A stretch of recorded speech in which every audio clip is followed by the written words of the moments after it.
Hello दोस्तों, हम लोग न्यूज़पेपर एनालिसिस 25 अगस्त 2022 का लेके आए हैं। तो आज के न्यूज़पेपर में जो आगे कैरी किया जा सके, कुछ मीनिंगफुल बातें हों, वो चीज़ें कम थी। तो मेनली इस क्राइटेरिया पे 3 ही ऐसे आर्टिकल थे जो कि हम लोगों को पढ़ना चाहिए। जैसे एक जो डाटा पॉइंट में दिया था, patient wait for patents, competition amendment bill 2022 and tomato flu. तो इन तीनों में क्या क्या बातें हैं उसको हम लोग देखते हैं आज के आर्टिकल में। जो पहला है आपका पेशेंट वेट फॉर पेटेंट्स, ये द हिंदू में आपका जो डाटा पॉइंट है उसके अंदर में आया था। और ये दिखाता है कि इंडिया में जो अपना पेटेंट रजिस्ट्रेशन है, कोई आप नया प्रोडक्ट आप बना रहे हैं, कुछ भी नया इनोवेशन कर रहे हैं, तो उसको आपको रजिस्टर कराना होता है। उसी जो आप रजिस्ट्रेशन कराते हो, आप अपने नाम के तहत में ये चीज़ करते हो कि ये आपने क्रिएट किया, तो ये आपकी इंटेलेक्चुअल प्रॉपर्टी है। इस तरीके से आप उसको अपना पेटेंट उसका बना लेते हैं। इसका पेटेंट बहुत ही टाइप का हो सकता है, आपका copyright, trademarks, patents, circuit design, काफ़ी चीज़ें इसके अंतर्गत में आती हैं। तो आप इसको रजिस्टर करा सकते हो ताकि उसका कोई भी अगर यूज करता है तो आपको रॉयल्टी पे करेगा, तब उसको यूज कर सकता है।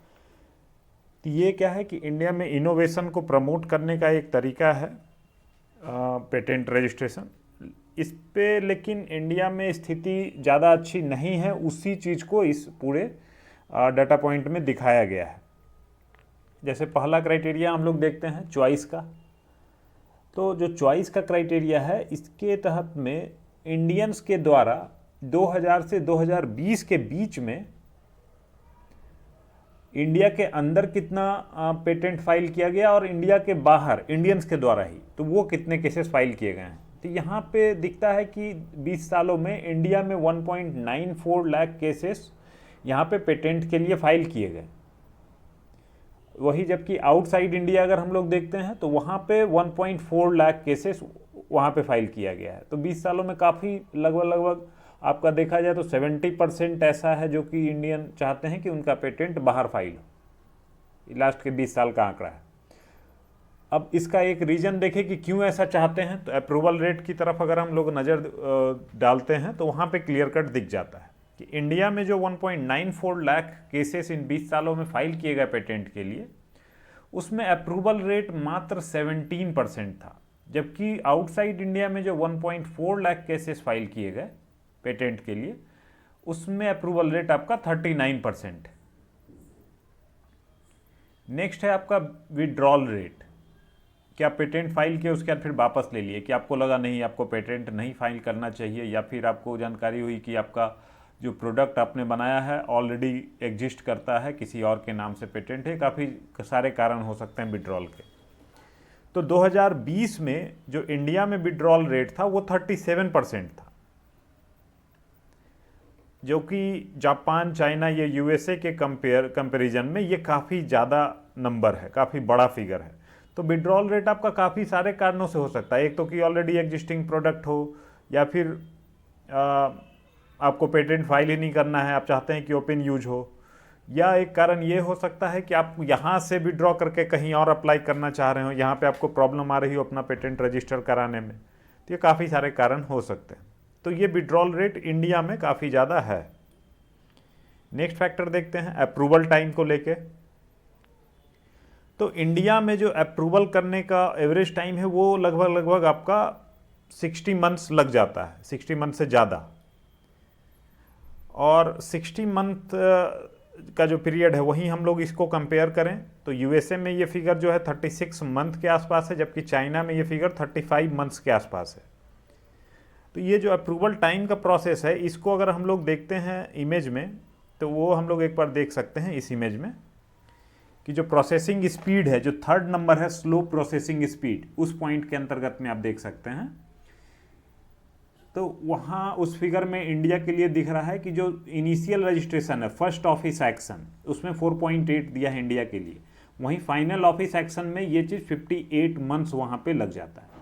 तो फर्स्ट ऑफिस एक्शन तो हमारा तेज है, लेकिन जो एक्चुअल फाइनल ऑफिस एक्शन है वहाँ पे डिले है। वहीं यूएसए का देखेंगे तो फर्स्ट ऑफिस एक्शन में आपका 15.4 मंथ्स लगता है, जबकि ये जो फाइनल ऑफिस एक्शन है उसमें 20.8। तो सिमिलरली आपका चाइना का फिगर देख सकते हैं। तो ये आपका दिखा देता है स्लो प्रोसेसिंग स्पीड को। इसी हिसाब से हम लोग देखें कि मैन पावर कितना इन्वॉल्व है। तो मैन पावर इंडिया में जितना मैन पावर पेटेंट मैनेजमेंट में इन्वॉल्व है उसका 15 गुना लगभग यूएसए में है, जो कि पेटेंट मैनेजमेंट का काम देख रहा है। वहीं चाइना की बात की जाए तो वहाँ यही फिगर 9 गुना है, वहाँ 9 गुना ज़्यादा लोग इन्वॉल्व हैं कंपेयर टू इंडिया। तो ये सारा ये जो क्वेश्चन है काफ़ी बार पूछा जाता है कि पेटेंट रिजीम इंडिया का स्ट्रांग नहीं है, क्या क्या प्रॉब्लम्स हैं, क्या क्या चैलेंजेज हैं, कैसे इसको स्ट्रेंथन किया जाए। तो जो प्रॉब्लम्स हैं उसके अंदर में आप ये सारा डाटा यूज कर सकते हैं उसको दिखाने के लिए। बाकी सॉल्व करने के लिए बहुत सारा ऑलरेडी आपके पास मीजर्स होता है, जैसे आप आईपी एक्ट लेके आए, आईपी रिजीम लेके आए, आईपी नानी का एक कंसेप्ट आया था इसके बारे में अवेयरनेस फैलाने के लिए। तो ये सारी चीज़ें हैं, आईपीआर पॉलिसी लेके आए थे हम लोग। तो वो सारा चीज़ आप जब स्टैटिक पोर्शन इसका कंप्लीट करेंगे तो उसमें मिल जाएगा। लेकिन जो नया चीज़ है वो ये है, तो इससे आपका आंसर बिल्कुल अपडेटेड हो जाएगा। नेक्स्ट हम लोग आते हैं अपना अगला जो आर्टिकल है उस पर। तो कंपटीशन अमेंडमेंट बिल 2022। तो एक्चुअल जो अपना एक्ट है कंपटीशन एक्ट 2002 में आया था, जो कि फोर्स में उसके काफ़ी 6-7 साल के बाद फोर्स में आया था। इसी के बेसिस पे, इंडियन कंपटीशन एक्ट के बेसिस पे competition commission of India CCI ये क्रिएट किया गया है, जो कि मेनली 3 इश्यूज को डील करता है। कोई भी अगर एंटी कम्पिटिटिव एग्रीमेंट हो रहा हो, मतलब 2 कंपनी है उनके बीच में कुछ एग्रीमेंट हो जिसकी वजह से कंपटीशन पे कुछ जो फेयर कंपटीशन है वो चीज़ नहीं हो पा रहा हो, तो उसमें कमीशन उस चीज़ को एड्रेस करेगा। नेक्स्ट है आपका एब्यूज ऑफ डोमिनेंस। मान लीजिए कोई एक सिंगल कंपनी है, वो अपने डोमिनेंस का फ़ायदा उठा रही हो। एब्यूज ऑफ कॉम्बिनेशंस, 2 पार्टी मिलके अपना डोमिनेंस बना के उसमें अपना जो मोनोपोली है उसको आगे बढ़ाना चाह रही हो। तो इन्हीं चीज़ों को देखती है कंपटीशन कमीशन। लेकिन रिसेंट टाइम में इस एक्ट में अमेंडमेंट की ज़रूरत है, क्योंकि मार्केट में बहुत सारा बदलाव आ गया है। पहले एक फैक्टर होता था कि पैसा, कोई कंपनी आई, प्राइस अपना कम रख ली, उसके बेसिस पे वो मार्केट पूरा कैप्चर करके चल देती थी। लेकिन अब प्राइस के अलावा बहुत सारे ऐसे फैक्टर आ चुके हैं जो कि यहाँ पे एंटी कंपटीशन के अंतर्गत में काउंट किया जा सकता है। जैसे टेक्निकल एडवांसेस बहुत सारे आ गए हैं, जिसमें कि वो बेटर फैसिलिटी ऑफर कर रहा है, सारा कुछ इस तरीके का ऑफर कर रहा है, भले वो फेयर नहीं है, लेकिन ये बहुत सारे फैक्टर मार्केट में अभी आ चुके हैं। तो ये मार्केट में जो डायनेमिज्म है उसको ज़्यादा बढ़ा दिया है। इसकी वजह से जो एक्ट है हमारा उसको भी अमेंड करने की आवश्यकता यहाँ पे थी। इसी को रिव्यू करने के लिए कमेटी बनाई गई थी 2019 में। उन्होंने अपना रिपोर्ट दिया, उसी के बेसिस पे बिल ड्राफ्ट किया गया और उसको लोकसभा में इंट्रोड्यूस किया गया है। तो इस जो इंट्रोड्यूस किया गया है बिल, इसमें क्या क्या चीज़ें हैं उसी के बारे में ये पूरा आर्टिकल है। तो जो मेजर चेंज है उसमें पहला चेंज है कि कोई भी जो एक्विजिशन होता है, कोई किसी कंपनी को अपने उसका परचेजिंग पूरा, उसका कंट्रोल अपने हाथ में कोई दूसरी कंपनी ले लेती है, उसको एक्वायर कर लेती है। मर्जर मतलब 2 कंपनी आपस में मिल जाती हैं। अमलगमेशन भी वेरी सिमिलर टर्म है बिजनेस के कंटेक्स्ट में। तो अभी तक एक्विजिशन, मर्जर या अमलगमेशन के लिए सेक्शन 5 था कंपटीशन कमीशन एक्ट का। तो इस एक्ट के सेक्शन 5 में ये चीज़ बोला गया था कि जो भी एक्विजिशन, मर्जर या अमलगमेशन होता है उसके बारे में कंपटीशन कमीशन को नोटिफाई किया जाएगा, एडवांस में उनको बताया जाएगा। और ये जो बताया जाएगा बेस्ड ऑन दी एसेट या टर्नओवर। इसके लिए 2 क्राइटेरिया है कि इतना अगर एसेट है, इतना अगर टर्नओवर है तो आपको कमीशन को बताना जरूरी है। इसमें एक नया क्राइटेरिया ऐड किया गया है, डील वैल्यू, कि कितने में डील हो रहा है। और नोटिफाई करना मैंडेटरी कर दिया गया है अगर डील वैल्यू 2000 करोड़ से ज़्यादा का है और 2 जो पार्टी डील कर रही हैं उसमें अगर कोई एक पार्टी का भी सबस्टेंशियल बिजनेस ऑपरेशन इंडिया में है, किसी एक भी पार्टी का अगर सबस्टेंशियल बिजनेस ऑपरेशन होगा और जो अमाउंट है, डील वैल्यू है 2000 करोड़ से अगर ज़्यादा होगा, तो आपको इस एक्विजिशन मर्जर के बारे में आपको कंपटीशन कमीशन को बताना होगा। और कौन आइडेंटिफाई करेगा, कौन ये डिफाइन करेगा कि सबस्टेंशियल बिजनेस ऑपरेशन है कि नहीं इंडिया में, इसका जो पावर दिया गया है वो कंपटीशन कमीशन को ही ये पावर दिया गया है। वो डिटेल्ड जब रूल यहाँ ड्राफ्ट करके आएगी तो उसी रूल में इसका क्राइटेरिया वो डिफाइन करके देगी। ये तो बात हो गई हमारा इसमें। नेक्स्ट आते हैं कि जो अप्रूवल टाइम है, जैसे आपने नोटिफाई कर दिया कमीशन को, उनको ये अप्रूव करने के लिए टाइम लिमिट दिया गया था कि पहले जो एग्जिस्टिंग एक्ट था उसमें ये टाइम लिमिट 210 दिन का था कि जो भी आप एक्सेप्ट करें, रिजेक्ट करें इस चीज़ को, कंपटीशन कमीशन, तो उनको समय दिया गया 210 दिनों का। अभी वो टाइम लिमिट को घटा के 150 डेज पे लाया गया है, जिसमें कि 30 दिन का एक्सटेंशन भी लिया जा सकता है। संभावित अगर एक्सट्रीम केस हो जाए तो उसमें 30 दिन का एक्सटेंशन मिल सकता है। तो ये हो गया दूसरा पॉइंट। नेक्स्ट आता है गन जंपिंग। गन जंपिंग क्या होता है? गन जंपिंग उस फिनोमेना को बोलते हैं कि जैसे आपने अपना एक्विजिशन या मर्जर के लिए जो नोटिफिकेशन है जो आप भेज रहे हैं कंपटीशन कमीशन को, उनको आपने नोटिफिकेशन के लिए भेज दिया है और नोटिफिकेशन आपका अप्रूव होकर नहीं आया है, उसके पहले ही आप जो है ट्रांजैक्शन दोनों कंपनीज के बीच में शुरू कर देते हैं।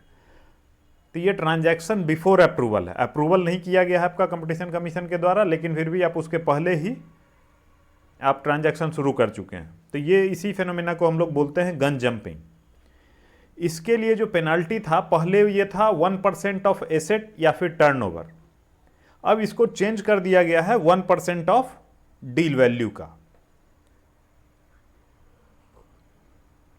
दूसरा एक चीज और होता है कि गन जंपिंग में एग्जेम्प्ट किया गया है कि ओपन मार्केट जो शेयर मार्केट है, स्टॉक मार्केट है, वहां पे परचेज अगर होता है तो उसके लिए आपको जो कमीशन है उसको एडवांस में नोटिफाई करने की जो आवश्यकता है उससे एग्जेम्पशन दिया गया है। वहाँ पे आपको नोटिफाई करने की कोई ज़्यादा आवश्यकता नहीं है। बस ये कंडीशन ये है कि आपको अगर वोटिंग और ओनरशिप राइट नहीं मिला होना चाहिए। आप ओपन मार्केट से परचेज करते हैं, स्टॉक मार्केट में शेयर परचेज कर लेते हैं, तो आपको अगर ये वोटिंग या ओनरशिप राइट नहीं मिला हुआ है, उस कंडीशन में आप ये ट्रांजैक्शन कर सकते हैं। इसके लिए आपको पेनल्टी नहीं लगेगा under the clause of gun jumping. तो आगे आते हैं अगला पॉइंट। अगला पॉइंट है आपका हब एंड स्पोक कार्टेलाइजेशन। जैसे मान लीजिए कोई कंपनी है, कोई सी भी कंपनी, मान लीजिए कोई मोबाइल फ़ोन की कंपनी है, तो उसको और भी बहुत सारी छोटी छोटी इंटरमीडियरी कंपनीज होंगी जिससे कि उसका रिलेशन होगा। जैसे जो आपका उसका रॉ मटेरियल कहाँ से आ रहा है, ट्रांसपोर्ट वाली कंपनी होगी, उससे रिलेशन होगा, तो बहुत सारा इसका लिंकेज रहेगा। तो हब एंड स्पोक कार्टेलाइजेशन में क्या होता है कि जो एक्चुअल कंपनी का आप मर्जर कर रहे हैं उसके साथ में कुछ नहीं छेड़छाड़ करते हैं, लेकिन जो उसका इंटरमीडिएरी और एनिसिलरी है, जो उसके साथ में चलने वाली, जिसके बेसिस पे उनका ट्रांजैक्शन हो रहा है, आप उनके साथ में कार्टेल फॉर्मेशन कर लेते हैं, एक जमघट बना लेते हैं कि इसके हिसाब से हम लोग बाद में भी इसी हिसाब से डील आगे करते रहेंगे। तो इस तरीके का कोई भी एंटी कॉम्पिटिटिव एग्रीमेंट को भी इसके दायरे में लाया गया है कि किस तरीके का कोई भी कार्टेलाइजेशन, क्योंकि ये कार्टेल की तरह दिखता नहीं है, क्योंकि डायरेक्ट उसका कंपनी से उसमें ऑपरेशन भी नहीं है, फिर भी वो अपना जो दूसरी कंपनी है जिसका एनिसिलरी है उसके साथ में जा करके कार्टेल बना लेता है। उसके बेसिस पे प्राइस को ऊपर नीचे करके जो भी ट्रेड प्रैक्टिसेस हैं उसमें इन्वॉल्व होता है। तो इसको भी एड्रेस करने का एक तरीका यहाँ पे दिया गया है, इसको भी इसके एम्बिट में लाया गया है। नेक्स्ट इसमें जो चेंज लाया गया है वो लीनियंसी प्लस है। लीनियंसी प्लस क्या है कि अगर कंपटीशन कमीशन के सामने जो एप्लीकेंट है कोई अनरिलेटेड, कोई दूसरे मार्केट का भी अगर कार्टेल की जानकारी को डिस्क्लोज करता है, यहाँ पे बताता है लाके, तो उसमें जो पेनल्टी उसको लगने वाली है उसमें उसको एडिशनल वेवर दिया जाएगा, उसको एडिशनल छूट दिया जाएगा कि बोले ठीक है आपने दूसरे जो एंटी कम्पिटिटिव एक्टिविटी हो रही है उसकी जानकारी आपने दी है, तो इसका आपको इनाम के तौर पे वेवर दिया जाएगा, उसमें आपको छूट दी जाएगी। अगला जो मेजर चेंज है उसमें यह है कि जो डीजी होगा, डायरेक्टर जनरल, पहले तक ये अभी तक जो अपॉइंटमेंट पावर हुआ करता था वो सेंट्रल गवर्नमेंट के पास होता था। ये जो रिसेंट अमेंडमेंट बिल आया है इसके तहत में ये पावर जो है जो कंपटीशन कमीशन है उसी को दिया गया है, जिससे क्या होगा कि जो डीजी हैं उनको ज़्यादा ऑटोनॉमी मिलेगी काम करने की, और इन्हीं को शक्ति दी गई है इससे संदर्भ में कोई भी इन्वेस्टिगेशन या रेड अगर करना है तो उसकी शक्ति डीजी को दी गई। तो ये हो गया कि ज़्यादा उसको शक्तियाँ प्रदान की गई हैं, कोई भी एंटी कम्पिटिटिव एक्टिविटी अगर हो रही है तो उसमें टैकल करने में इसको। तो इस आर्टिकल में इतना था। आगे आते हैं हम लोग, जो टोमेटो फ्लू की बात की गई है इसके बारे में। तो टोमेटो फ्लू की बात आई है एक्चुअली लैंसेट रिपोर्ट, लैंसेट की रिपोर्ट आया था ये कभी, लैंसेट जो साइंस पत्रिका है, उन्होंने एक रिपोर्ट पब्लिश किया tomato flu outbreak in India. इनके हिसाब से ये रिपोर्ट किया गया कि मोर देन 100 केसेज जो है लास्ट 3 महीने में केरला से रिपोर्ट किए गए हैं। तो ये एक सिचुएशन बन रहा है कि टोमेटो फ्लू का आउटब्रेक हुआ है इंडिया में। इसके बेसिस पे जो सेंट्रल गवर्नमेंट है उन्होंने एडवाइजरी भी जारी की कि क्या क्या चीज़ें करनी है क्या नहीं करनी है, उसके हिसाब से वो सारी चीज़ें उस एडवाइजरी में हैं। अब हम लोग अगर डिजीज की बात करते हैं कि टोमेटो फ्लू नाम जो दिया गया है ये होता कैसे है, तो इसको होने के लिए जो वायरस है वो कॉक्ससैकी वायरस है, उसकी मदद से होता है और बच्चों में ज़्यादा होता है, 10 साल से छोटे उम्र के बच्चों में ज़्यादा होता है। इसमें क्या है कि आपको फीवर आएगा, उसके हिसाब से स्किन पे रेड रेड स्पॉट्स आ जाते हैं, और मेनली आपका हैंड, फुट और माउथ इस एरिया में ये चीज़ ज़्यादा होता है। ये जो रेड स्पॉट है, यही रेड स्पॉट बड़ा होके बिल्कुल बड़ा सा ब्लॉक जैसा, रेड रेड ब्लॉक जैसा दिखता है, तो उसी वजह से इसका नाम टोमेटो दिया गया, क्योंकि वो टोमेटो जैसा दिखता है अगर पूरा अगर उसके अंदर ये भर जाए तो। ये जो बीमारी है वो हाईली कॉन्टेजियस है, बहुत ही तेज़ी से फैलता है, लेकिन इससे जीवन को खतरा बहुत ज़्यादा हो इसमें उतनी शक्ति उतनी नहीं है कि लाइफ थ्रेटनिंग हो सके। इसको नाम को लेके क्रिटिसाइज किया गया लैंसेट वाले को कि लैंसेट इस तरीके का नाम क्यों दे रहा है, क्योंकि ये जो है मिसलीडिंग हो सकता है आगे चल के। लोग सोचेंगे कि टोमेटो के कंजम्पशन से ये चीज़ हो रहा है, लेकिन टोमेटो से इसका दूर दूर तक कोई भी रिश्ता नाता नहीं है, सिर्फ जो सेप वो बल जाता है उसकी वजह से इसको नाम दे दिया गया tomato.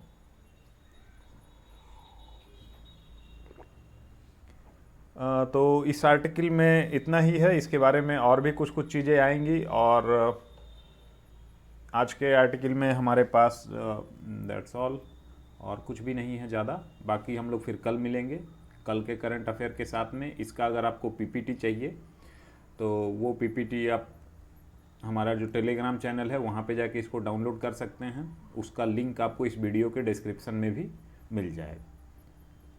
So that's all we have for today. Thank you all for watching the video.